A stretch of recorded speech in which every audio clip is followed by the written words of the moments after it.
Je suis un DJ, digger et un petit peu musicien. Et donc j'ai accumulé pas mal de disques, je faisais les brocantes, un petit peu tout ça.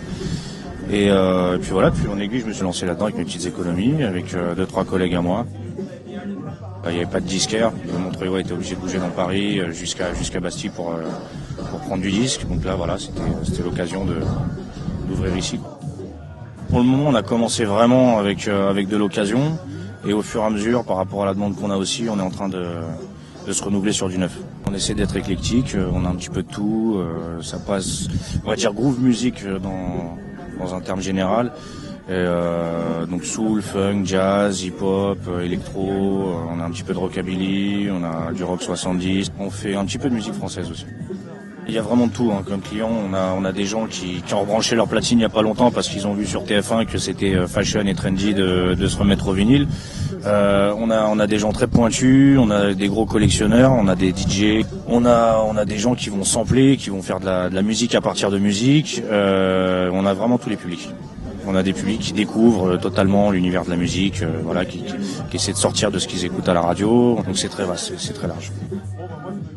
Tout le monde passe acheter son disque, il y en a pour tous les prix, ça commence de 3 €, ça peut aller jusqu'à une centaine d'euros pour les pièces de collection. Et après c'est une question de passion. Tout à l'heure il y aura le brasseur du Grand Paris qui viendra nous faire une petite dégustation sur ces 2 nouveaux produits.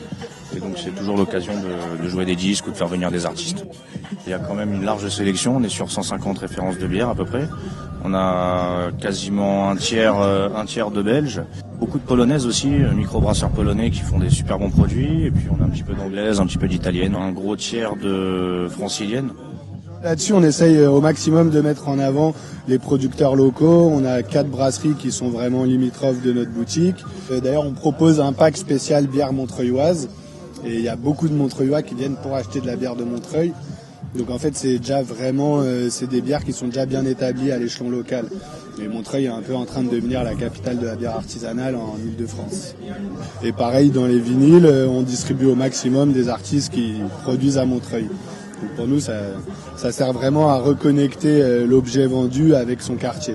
Pour la bière, le fait qu'il y ait un essor à nouveau de la bière artisanale, je pense que d'une part, les gens ils étaient lassés des bières un petit peu industrielles, sans caractère, sans intérêt gustatif. C'est parti des États-Unis où il y avait de plus en plus de brasseries artisanales à partir des années 80-90. Et la mode s'est développée en Europe. Et en fait, la France, c'est vraiment un pays retardataire pour la bière artisanale. On a vraiment la culture du vin.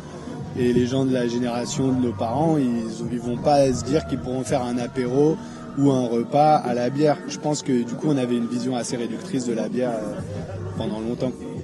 Il y a vraiment moyen de jouer sur les ingrédients qu'on met, sur le type de houblon, le malt, des malts de telle ou telle céréale. Donc vraiment, en fait, il y a une palette de bières possibles qui est très très élargie.